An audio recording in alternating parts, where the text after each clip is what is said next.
आपके सामने बुखारी और मुस्लिम दोनों की मुत्तफ़िक़ अलैह हदीस को मैं आपके सामने पेश कर रहा हूँ। बड़ी प्यारी हदीस है, हज़रत अबू हुरैरा रज़ियल्लाहु तआला अन्हु से रिवायत है। हमारे और आपके प्यारे आका यानी जनाब मुहम्मद रसूलुल्लाह अलैहिस्सलाम इरशाद फरमाते हैं कि अगर मेरे पास ओहद पहाड़ के बराबर, ओहद एक पहाड़ का नाम है, कि अगर इसके बराबर भी अगर मेरे पास सोना होता, ओहद पहाड़ के बराबर भी अगर मेरे पास सोना होता, तो 3 रातें गुजर न पाती कि इन तमाम सामान को, इस तमाम माल को मैं गरीबों और फकीरों में बांट देता।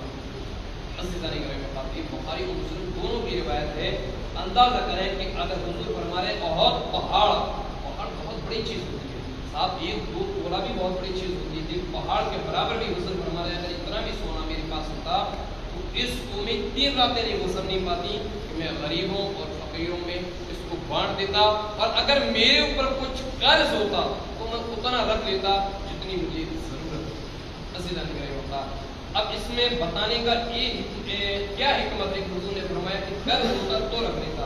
ये उम्मत की तारीफ के लिए, कि अगर उम्मत के ऊपर पैसा है, दौलत है, लेकिन उसके ऊपर कर्ज भी है उतना, तो कहते हैं फिर उसके ऊपर ज़कात फर्ज नहीं, कि कर्जदार फिर ज़कात तो फर्ज है नहीं। और ये बुखारी और मुस्लिम दोनों के अंदर एक रिवायत है। इसके अलावा फिर बुखारी और मुस्लिम की एक बड़ी प्यारी रिवायत, और वो मुस्तफ़ा करीम सल्लल्लाहु अलैहि वसल्लम इरशाद फरमाती हैं हज़रत अस्मा से कि ऐ अस्मा खर्च करो।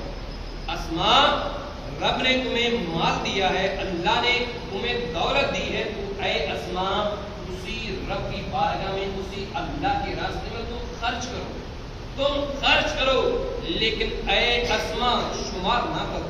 अस्मा, तुम रब की राह में दो, गरीबों की मदद करो अगर अल्लाह ने तुम्हें दौलत दी है, लेकिन ऐ अस्मा उसको शुमार मत करो, क्योंकि अल्लाह तुम्हें शुमार करके देगा, अल्लाह तुम्हें शुमार करके देगा। और ऐ अस्मा, अगर रब ने तुम्हें दिया है तो गरीबों और फकीरों को देना बंद मत करो। अगर तुमने देना बंद कर दिया तो अल्लाह तुझको देना बंद कर देगा, अल्लाह तुझ पर बंद कर देगा। इसलिए अल्लाह ने जितनी तुझे ताकत दी है, अपनी ताकत के मुताबिक अल्लाह की राह में खर्च कर। ये बुखारी और मुस्लिम दोनों के अंदर ये भी रिवायत। तीसरी रिवायत आका करीम सल्लल्लाहु अलैहि वसल्लम फरमाते हैं, ये रिवायत at-तरगीब और तरहीब के अंदर भी मिलती है। इसके अलावा मिशकात के अंदर भी रिवायत मिलती है कि हजरत रज़ीन ने मौलाए कायनात अली मुर्तज़ा रज़ियल्लाहु अन्हु से रिवायत की कि प्यारे आका अलैहिस्सलातु वस्सलाम ने फरमाया कि सदका में जल्दी करो। हुजूर फरमाते हैं सदका में जल्दी करो, सदका देने में ताख़ीर मत करो, इसलिए कि सदका ये बड़ी बड़ी मुसीबतों को टाल देता है, सदका बड़ी बड़ी मुसीबतों को टाल देता है। लिहाजा सदका देने में जल्दी मत, सदका देने में ताख़ीर मत करो, बल्कि सदका देने में बहुत जल्द करो, जितनी जल्दी हो सके उतनी जल्दी सदका दो। अब अंदाजा करो सदका कैसे बड़ी बड़ी मुसीबतों को टाल देगा। सदका के अंदर क्या है जो बड़ी मुसीबत को टाल देगा? हालांकि आप जानते हैं कि हर चीज अगर कोई मुसीबत है उसको काटने वाला सिर्फ और सिर्फ हमारे रब की ज़ात है, सिर्फ अल्लाह की ज़ात है। फिर सदका मुसीबत को कैसे टालती है? इसलिए कि सदका एक जरिया है। सदका मुसीबत कौन टालता? तो सदका एक रास्ता है, उस रास्ते के जरिए से जो मुसीबत टालता है ये हमारा और आपका रब टालता है, ये अल्लाह टालता है। ये पावर सिर्फ और सिर्फ हमारे रब के पास है। ये बात और है कि कुछ चीजें जरिया बन जाती हैं, कुछ चीजें वसीला बन जाती हैं, कुछ चीजें रास्ते में आ जाती हैं, उनके जरिए से फरमा दिया जाता है। यहाँ तक कि रिवायतों के अंदर ये भी आता है कि सदका ये मौत को भी टाल देता है, सदका ये मौत को भी टाल देता है। यहाँ तक कि मौलाना अनवार अहमद साहब क़िबला कादरी ये कहते हैं कि हमारे पीर और मुर्शिद बदर मिल्लत, उन्होंने ये कहा बेटे हमें एक घर चलना है, हमें एक घर चलना है। वो हजरत किस लिए, हजरत किस लिए? और वो मौलाना अनवर अहमद जिन्होंने किताब लिखी हो, वो उस किताब के राइटर है मौलाना अनवर, जिसका नाम है अनवारुल बयान, 3 जिल्द की बड़ी अहम किताब है, खासतौर से अइम्मा किराम के लिए बहुत अहमी और मुफीद किताब है। उसके मुसन्निफ, उसके राइटर वो ये कहते हैं कि जब मैं गया तो मैंने कहा हजरत किस लिए जा रहे हैं? कहा एक बच्चे की तबीयत अलीम है, बच्चे की तबीयत सब खराब है, लिहाजा चलना है। बोले मैं हजरत के साथ चल दिया। जब हजरत के साथ चला हूं, हजरत ने जब घर पहुंचे तो कहा एक बकरा मंगवाया जाए। जब बकरा आया तो हजरत मौलाना अनवर अहमद साहब ये कहते हैं कि मेरे सामने हजरत ने बच्चे काट दिया और बकरे की पुष्ट पैर पीठ में फिरवा दिया और कहा बकरा ज़िबा कर दो। इधर बकरे का ज़िबा होना था और उधर बच्चे का मुस्कुराना था। जब हजरत ने कहा मौलाना कुछ देखा? बोले हाँ हजरत देखा। तो बोले यही होता है सदका, कि अल्लाह की राह में सदका कह दिया, अल्लाह ने इसकी मुसीबत को बिता दिया। जैसा कि मैंने बताया कि सदका बड़ी बड़ी मुसीबतों को बिता देता है। एक छोटी सी हिकायत आपके सामने पेश कर रहा हूँ। एक बहुत बड़ा बादशाह था, अपने वक्त का बादशाह, और बादशाह अपने वजीर के साथ, अपने कुछ लोगों के साथ घूमने के लिए निकला हुआ। जब जंगल में बादशाह पहुंचता है तो वहां हजरत इस्राइल से मुलाकात होती है, वहां हजरत इस्राइल से मुलाकात होती है। पूछा कौन हो? कहा इस्राइल। इस्राइल हो? कौन से इस्राइल? कहा जो रूह निकालते हैं वो इस्राइल। बादशाह ने यकीन ही नहीं किया कि वो इस्राइल है, बोले यहाँ क्यों घूमता? बादशाह आगे चलने लगे, जैसे ही आगे चलने लगे तो वो भी पीछे पीछे चलने लगे। कहा ऐ शख्स तुम क्यों मजाक कर रहे हो? ये जंगल है, आओ सवारी में बैठ जाओ और चलते। इस्राइल ने कहा कि आप जाइए, मेरा तो काम ही है, आप जाएं, मैं इस्राइल हूं। बादशाह ने कहा अच्छा तुम इस्राइल हो? वजीर हाजिर हुए। बादशाह ने कहा इस्राइल ये बताओ हमारे गांव में फला शख्स कब मरेगा? कि फला दिन, फला तारीख, फला सन, फला वक्त। बादशाह ने पूरा नोट करवा लिया। कहा इस्राइल ये बताओ हमारे गांव में फला बैल कब मरेगा? बोले फला वक्त, फला टाइम, सब कुछ बता दो। भाई इस्राइल जब ये चीजें बताई नहीं है तो ये भी बता दो इस्राइल मेरे मरने का वक्त कब है? कि फला टाइम, फला सन, फला सब कुछ बता दो। अब एक वक्त वो भी आता है कि जो इस्राइल अलैहिस्सलाम ने जो लिखवाया था, इसलिए कि वो इंसानी भेष में थे, ना कि वो अपने असली रूप में। जिस तारीख में इस्राइल ने बताया कि फला सन, फला दिन, फला तारीख में एक बैल मर जाएगा, उसी तारीख में वो बैल मर गया। अब बादशाह को शक होने लगा कि शायद वो इस्राइली था, लेकिन यकीन नहीं था, शक था। लेकिन जब उसी गांव का एक शख्स जो मरा है,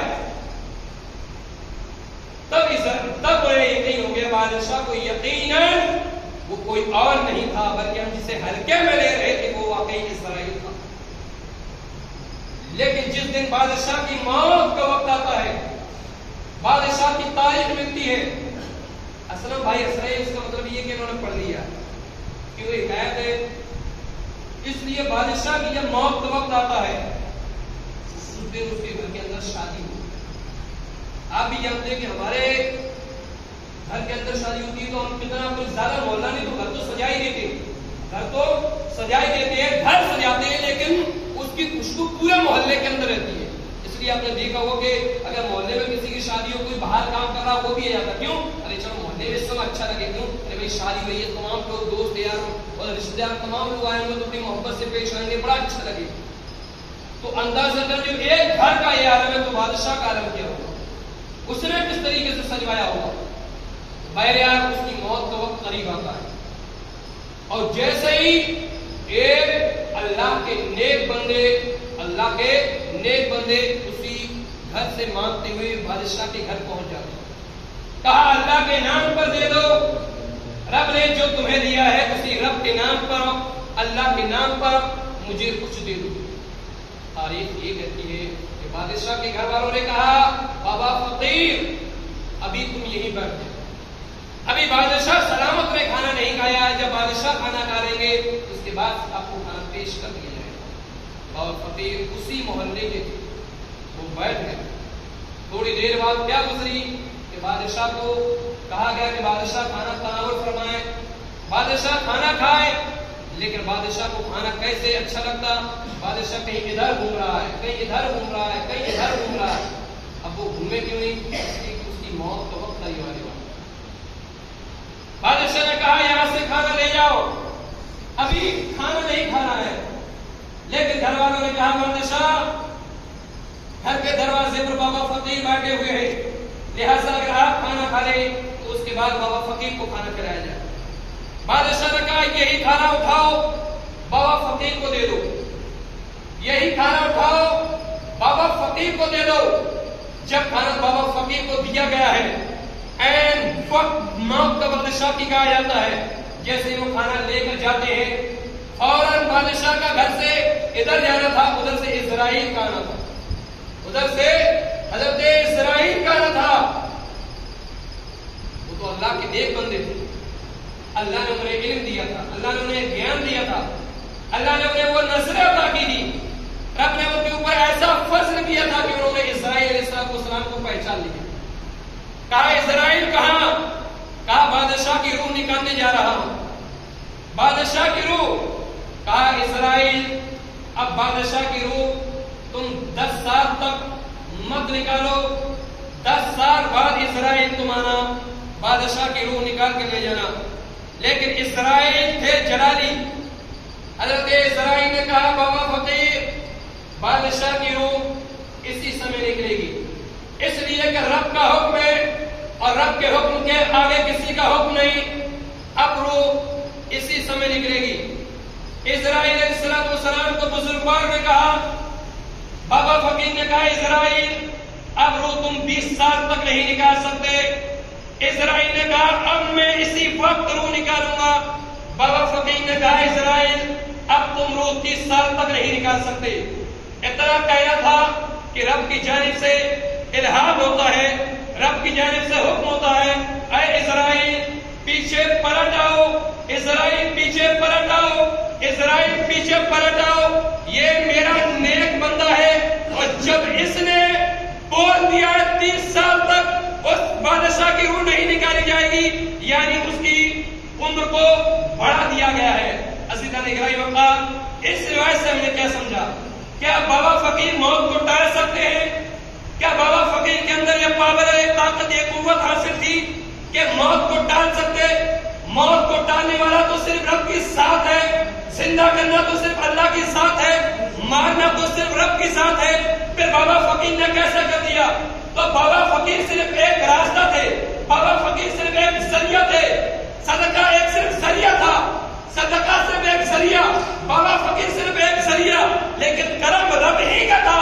لیکن رب کے جس کے اوپر کرم آ جائے وہ بھی موت کو ٹال دیتا ہے، اسی طریقے سے ٹال دیتا ہے جیسے صدقہ موت کو ٹال دیتا ہے۔ بے شک بے شک، سبحان اللہ۔ عزیزان گرامی وقار، تو صدقہ سے کیا ہوا؟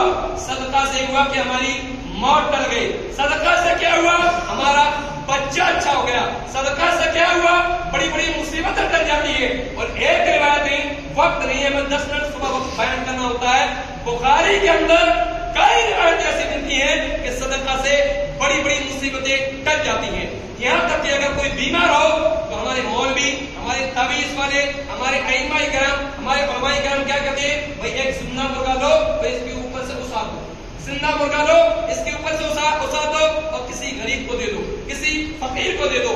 جب یہ صدقہ آپ کی جانب سے نکل جائے گا تو یقین جانے اللہ کے فضل، اس کے کرم، اس کی رحمت سے ہمارا مریض شفا یاب ہو جائے گا۔ بارگاہ رحمت میں دعا کروں کہ مولا تبارک و تعالی ہم تمام کو صدقہ ادا کرنے کی توفیق عطا